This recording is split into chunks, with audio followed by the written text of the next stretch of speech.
Bonjour à tous, bienvenue sur la chaîne AC Santé, c'est Charlène, je suis naturopathe et j'espère que vous avez la forme. Dans cette vidéo, nous allons voir l'importance de prendre soin de sa peau des agressions extérieures et ensuite je vous donnerai mes petites astuces faciles et naturelles. Et en fin de vidéo, une petite démo où je vous montrerai comment la nettoyer, la préparer pour sortir et la protéger du maquillage.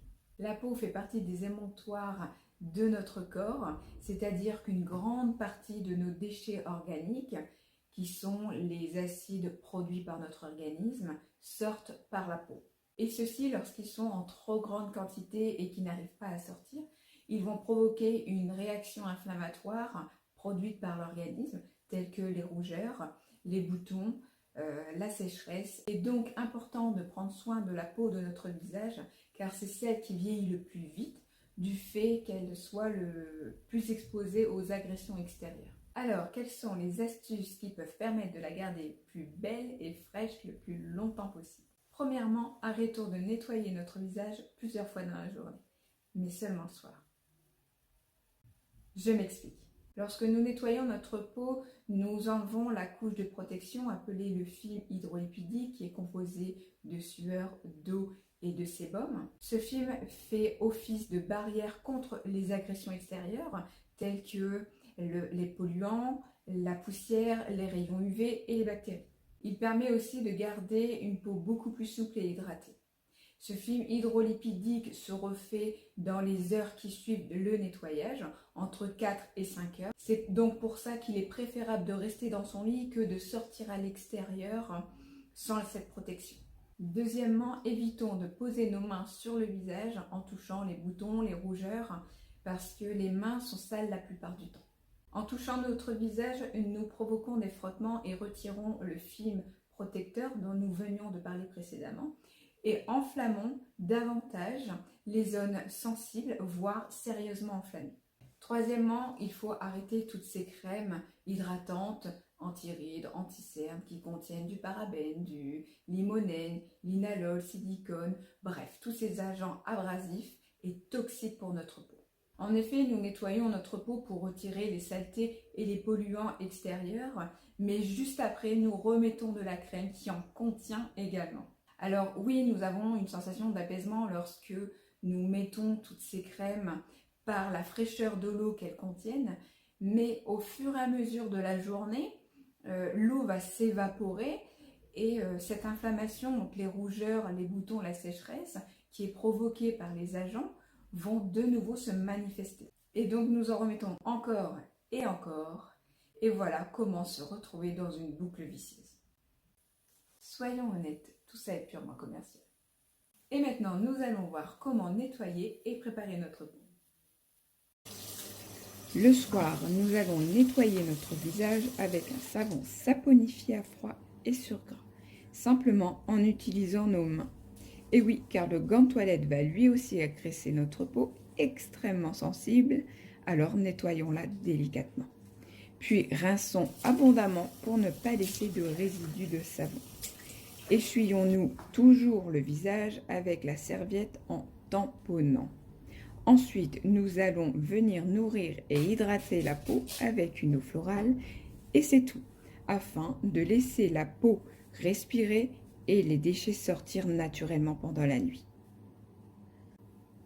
Au réveil, étant donné que notre corps aura construit un nouveau film hydrolipidique pendant la nuit et que nous ne nous salissons normalement pas la peau, en dormant, nous allons simplement rincer notre visage à l'eau tiède et tamponner délicatement avec une serviette.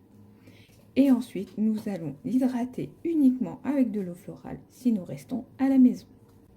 Mais pour les personnes qui doivent sortir, alors protégeons la peau de notre visage en mettant de l'aloe vera avec un peu d'huile végétale afin d'imiter la composition du film hydrolipidique. Mélangeons dans le creux de la main et étalons sur notre visage en massant pour bien la faire pénétrer dans les pores et tonifier la peau. Cette fine couche nous protégera efficacement des polluants extérieurs. Pour les personnes qui se maquillent, au soir, utilisons de l'huile de coco sur du coton et retirons simplement le maquillage de nos yeux, car cet endroit est le plus difficile et délicat à nettoyer.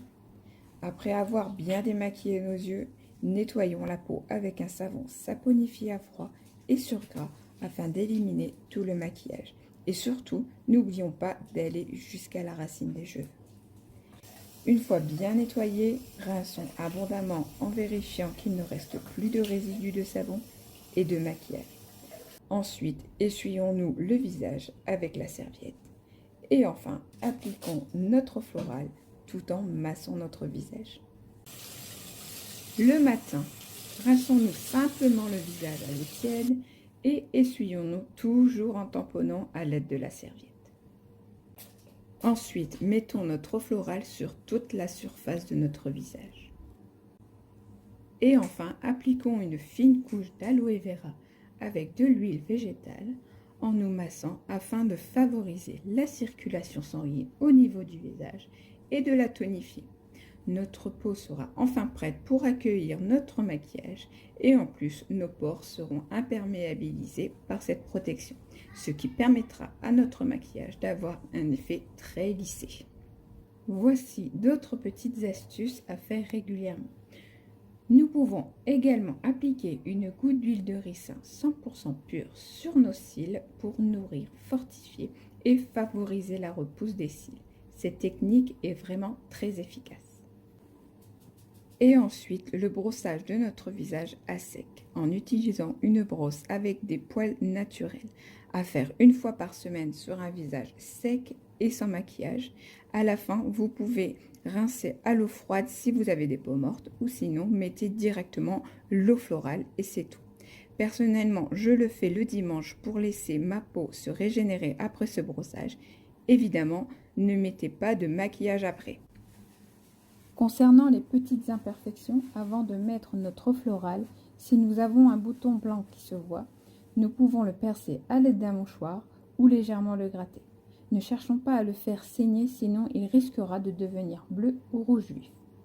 Si le bouton ne se voit pas ou n'est pas encore sorti, ne le touchons pas, il finira soit par se résorber ou soit par sortir.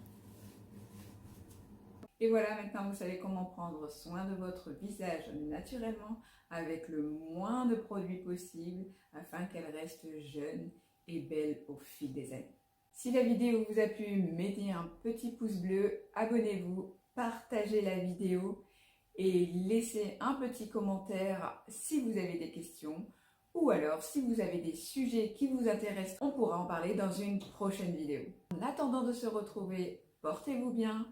Prenez soin de vous et de vos proches. Je vous dis à bientôt dans une prochaine vidéo.